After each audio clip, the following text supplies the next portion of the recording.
చూద్దాం. ఇక యాక్చువల్గా ఏంటంటే పోలీసులు మరి మనం డిబేట్ స్టార్ట్ చేసే టైంకి ఇప్పుడు అప్పటికి కూడా ఇంకా వంశీని విచారణ కొనసాగుతోంది.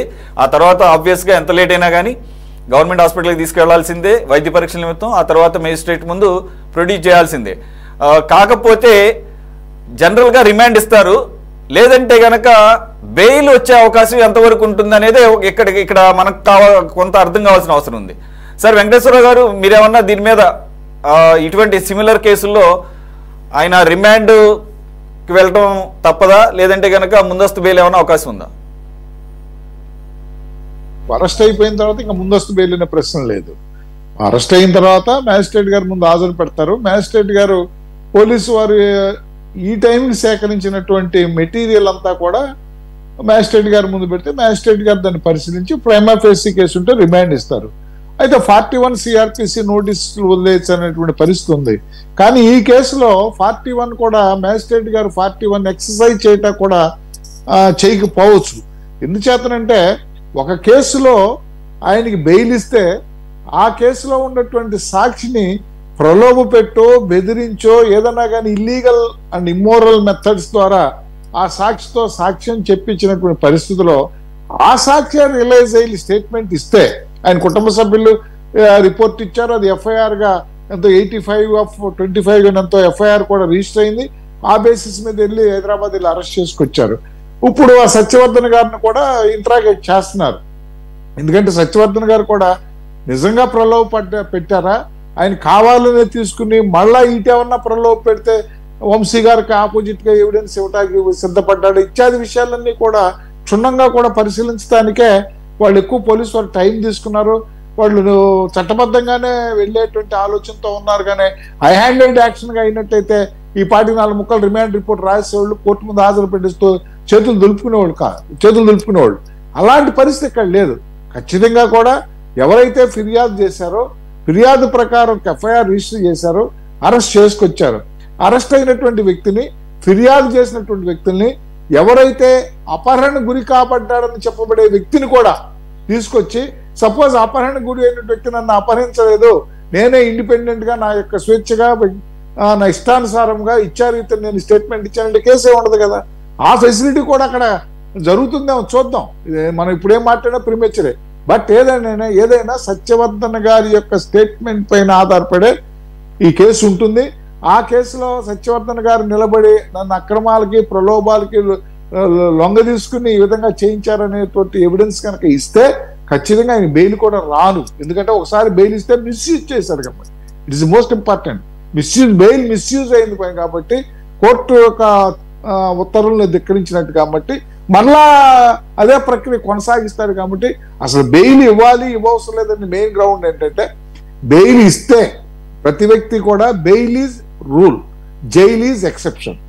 కానీ బెయిల్ ఎక్సెప్షన్గా బెయిల్ ఇవ్వకుండా ఉండటం అనేది ఎక్సెప్షన్ ఏ పరిస్థితిలో ఆ వ్యక్తి ఆ కేసులో ఉన్నటువంటి సాక్షుల్ని ప్రభావితం చేస్తాడనేటువంటి గ్రౌండ్, లేదు ఆ వ్యక్తి ఈ దేశాన్ని విడిచి వెళ్ళిపోయి చట్టానికి దొరకడు అనేటువంటి ఈ 2 గ్రౌండ్లు లేకపోతే బెయిల్ ఇస్తారు.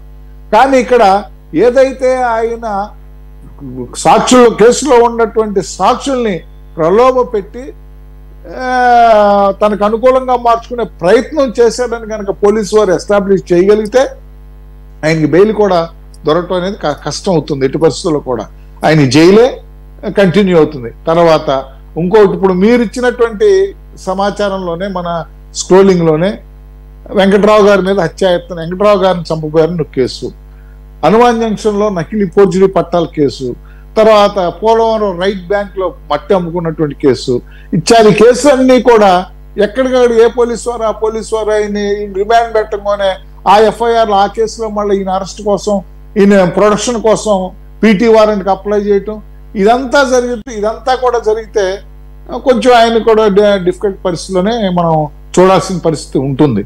దాంట్లో అనుమానించాల్సిన అవసరం లేదు. అయితే ఈ విషయంలో మాత్రం కూటమి ప్రభుత్వానికి దురుద్దేశాలను ఆపాదించేటువంటి ప్రయత్నం ఎవరు చేసినా కూడా అది క్షమార్హం కాదు.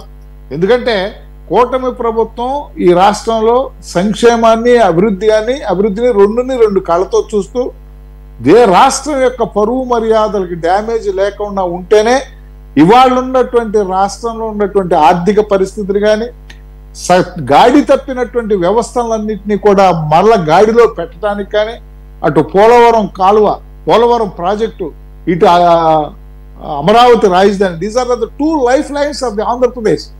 ఈ రెండు కూడా ఆంధ్రప్రదేశ్ లైఫ్ లైన్లు. అలాంటి లైఫ్ లైన్లు చేసేటువంటి కార్యక్రమంలో ఎక్కువ శక్తి, యుక్తి, మేధ అన్ని వాటి మీద పెట్టడానికే కూటమి ప్రభుత్వం, గౌరవ ముఖ్యమంత్రి వారు, గౌరవ ఉప ముఖ్యమంత్రులు పవన్ కళ్యాణ్ గారు, అటు ఇవాళ మనకు ఉన్నటువంటి అదృష్టం ఏంటంటే సెంట్రల్ గవర్నమెంట్ కూడా ఇవాళ మన మీద బేస్ అయింది కాబట్టి ఈ రోజున కనీసం మనం నెలకి జీతాలు ఇవ్వగలుగుతున్నాం, ఇవాళ అడ్మినిస్ట్రేషన్ చేయగలుగుతున్నాం. మన అతి త్వరలో అద్భుతమైనటువంటి రాజధాని కూడా చూడబోతున్నాం. అతి త్వరలోనే పోలవరం నిజంగా 800 కోట్ల రూపాయలు ఇవాళ మరి అది ఊరకనే వేస్ట్ అయిపోతే మళ్ళా దాన్ని పునరుద్ధరింపజేసి పోలవరం కెనాల్ మనం తీసుకువస్తే ఈ రెండు జరిగితే ఆంధ్రప్రదేశ్ అనేది భారతదేశంలో అత్యద్భుతమైనటువంటి రాష్ట్రంగా వెలుగొందడంలో ఎలాంటి సందేహం లేదు. ఆ ప్రయత్నం మీద కూటమి ప్రభుత్వం ఉంది. ఇవన్నీ కూడా ఎందుచేతనంటే వాళ్ళు తెలుగుదేశం కార్యకర్తల్లో కానీ, ఇప్పుడు మన బాజీ గారు చెప్పినట్టు తెలుగుదేశం కార్యకర్తలు టపాకాయలు కాల్చుకుంటున్నారు. ఎవరినో తృప్తిపరచడానికో, ఎవరినో కించిపరచడానికో, ఎవరినో ఇబ్బంది పెట్టడానికో కూటమి ప్రభుత్వం పని చేయట్లేదు అంటాకి 8 నెలల నుంచి కూడా మనం వేసి కూటమి ప్రభుత్వం చేసేటువంటి అడుగులను మనం చూస్తున్నాం. ఆ అడుగుల్లో కూడా ఎక్కడా కూడా చట్టానికి విఘాతం కలగకుండా, రూల్ ఆఫ్ లాకి భంగం కలగకుండా, నిర్దిష్టమైనటువంటి న్యాయ ప్రమాణాలతో ముందుకు వెళ్ళి నేరస్తుని శిక్షించాల్సిందే, నేరం చేయని వాడిని రక్షించాల్సిందే అనేటువంటి ఒక ప్రాథమిక సూత్రంతో ముందుకెళ్లేటువంటి పరిస్థితి మనం చూస్తున్నాం. కాబట్టి చూద్దాం. ప్రిమేచర్ మనం ఇప్పుడు వల్లభనేని వంశీ గారి విషయంలో రూల్ ఆఫ్ లా బ్రేక్ అయిందనుకో ఖచ్చితంగా మనం ఖండిస్తాం, దాంట్లో ప్రశ్న లేదు. ఎందుకంటే ఈ ప్రభుత్వం ఏర్పడటానికి మెయిన్ కారణం గత ప్రభుత్వంలో చేసినటువంటి సుప్రీంకోర్టు వారు చెప్పినట్టుగానే ఎక్కడైతే అసంతృప్తి పేరుకుపోయిందో బద్దలైంది ఎలక్షన్ లో. రెండోది హీ హిమ్సెల్ఫ్, వల్లభనేని వంశీ గారు he himself a doctor, he's a scholar. ఆయన చాలా తెలివిగల, ఆయన చాలా మేధావి, ఆయనకి ఏ మాటకి ఆ మాట, ఆయనకి అన్ని విషయాల్లోనూ చాలా పరిజ్ఞానం ఉంది. ఏ మాత్రం చిన్న తప్పు చేసినా పోలీసుల్ని ఆయనే ఇరుకుని పెట్టేయగలడు పర్సనల్గా. ఇంకా మాట్లాడితే ఏంటి, ఆయనకు తెలివితేటలు, ఆయనకు జ్ఞానం చాలా చక్కగానే. ఆయన ఈ మధ్యకాలంలోనే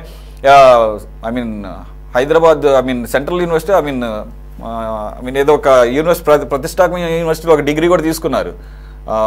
నాకు గుర్తులేదు ఏ డిగ్రీ అని. So he's an intellectual. So ఆయన అందు గురించి మార్నింగ్ కూడా ఆయన ఒక ½ అవర్ టైంని, 1 అవర్ టైంని తను ఎలా వినియోగించుకోవాలో అలాగే వినియోగించుకున్నారు. అయితే పోలీసులు దాని విషయం మీద కూడా కేసు పెడతామని అంటున్నారు. అవి ఎంతవరకు నిలబడతాయో చూడాలి. ఇకపోతే ఇటీవల మరో అంశంలోకి వెళదాం సార్. వైసీపీలో చేరినటువంటి మాజీ PCC చీఫ్ శైలజనాథ్ సంచలన వ్యాఖ్యలు